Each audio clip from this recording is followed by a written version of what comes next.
So we're part way through this course now, and I just wanted to share with you a little bit more about why we're doing what we're doing, why we're looking at thoughts and beliefs, patterns, habits, and why we're releasing emotions. So this is what I call the homecoming journey. So as a small baby, or even in the womb, actually, all we could perceive was energy. That's all we had. And then before the age of 7, we discovered that we had a physical body. Yeah. Do you remember when you might not remember, but if you watch a little baby, you see how they get so excited about their body and they put their feet in the mouth and all of that. And you also start to understand a bit more about your emotional perception as well. And you probably learn as well that you could use your emotions to get attention or to get what you wanted. And then we got into the mental perception. So again, before the age of 7, we learned how to talk, how to think, and then we went to school. And at school, we learned that most of the way we process is mental. Apart from maybe a little bit of PE where we used our physical bodies, it was nearly all mental perception. And it got to a time where showing and displaying emotions was not acceptable anymore. So we put on a new identity, if you like. It was like a false identity. It was where the ego really started to take over. And very often we get stuck in that false identity. And even people in their, I don't know, 50s, 60s, 70s, 80s, 90s even, are still in that false identity, that mental conditioning. And it's not really who they really are. In fact, it's not who they really are at all. Now, if you're lucky in this lifetime, then you may get an awakening, or you may get several awakenings over the course of your life. And what an awakening is, it's basically a realization that things are not what they seem. You may start to question things. You may start to think there must be more to life than this. And then starts the unlayering and integration. Now, the unlayering starts with the mental perception. You start questioning maybe some beliefs that you once thought. Maybe you followed a religion strictly and now you no longer follow it, or you're asking questions about it. Maybe you're noticing how ludicrous things are playing out in life, right? You know, things that maybe the government are imposing, or, you know, wars, and you're just noticing things and you're unlayering your thoughts and beliefs about them.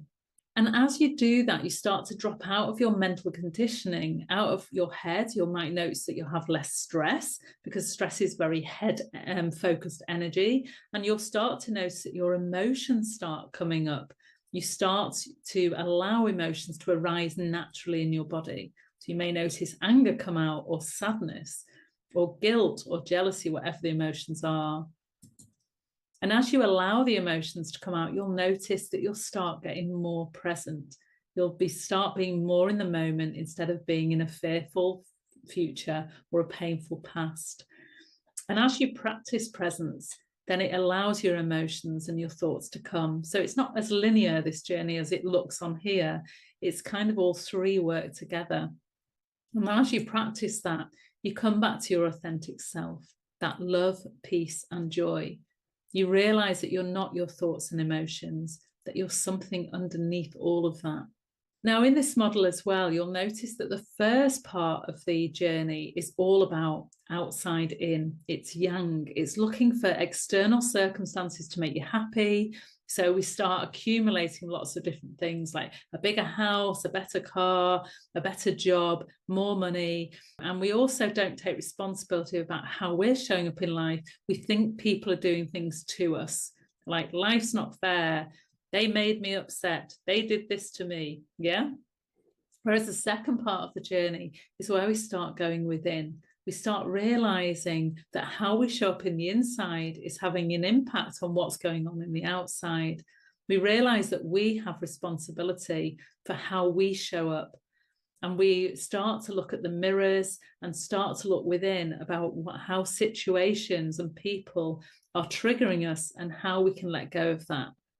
Now, although there's nothing wrong with having material things, we can still have, you know, different cars and bigger houses, whatever we wish, but we're no longer looking at it to make us happy, because we realize that happiness is an inside job. So this is also about human doing versus human being. The first part is where we keep busy, we distract ourselves, we're just doing all the time. To meditate or sit in silence is something that we wouldn't even contemplate. Whereas the next part of the journey is where we want to be with ourselves more. We want to be in presence. We want to start practicing the presence process, doing breathing exercises, meditation, to go within and really be with us. We're starting to be rather than do. The first part of the journey is also unconscious. We're very much living as if the world is happening outside of us and that we're unconsciously aware of it. The second part is conscious awareness. We're starting to become aware and awake.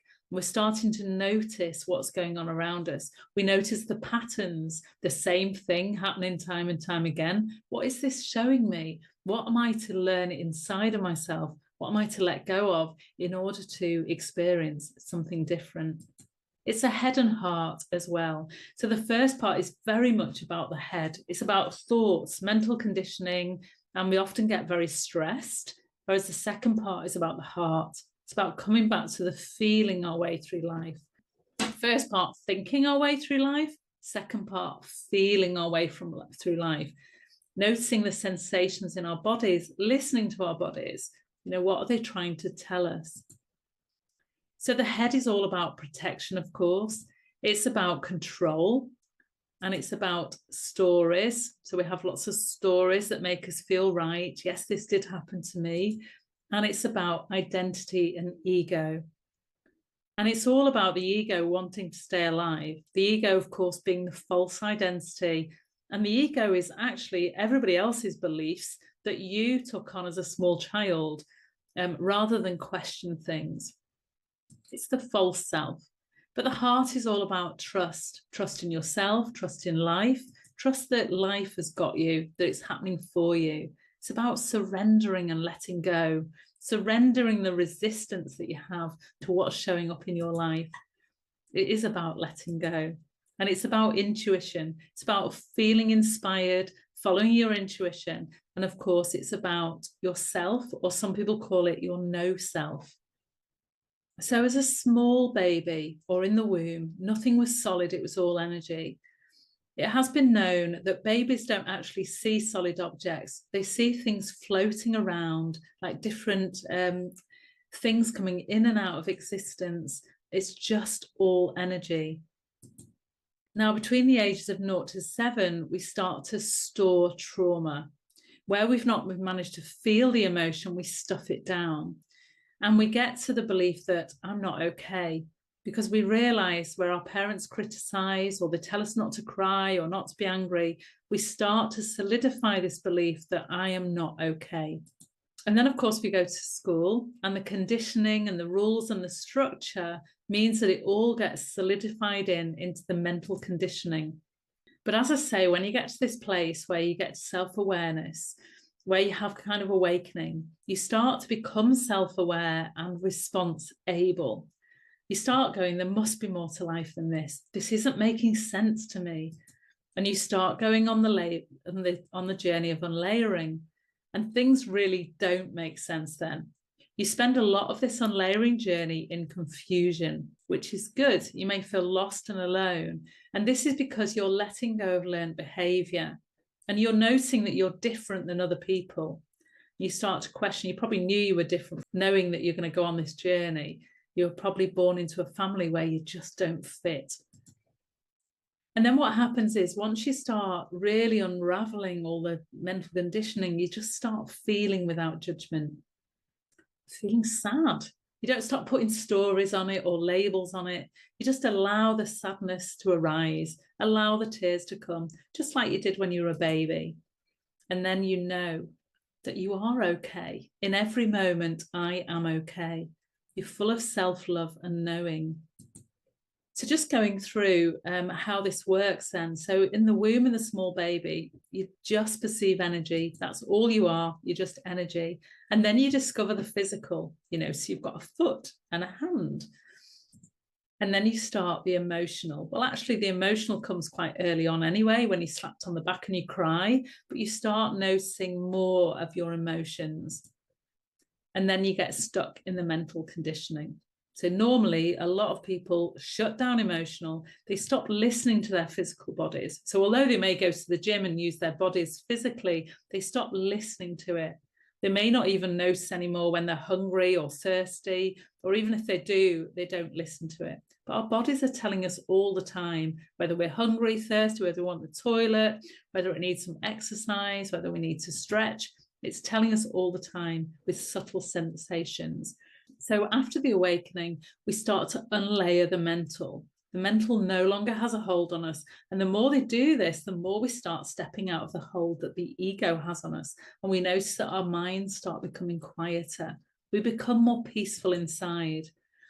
Our emotions start to flow once again in the natural way that they were always meant to flow. Do you remember as a child, as a baby, you just cried and then you laughed and then you had anger. You just allowed them to flow.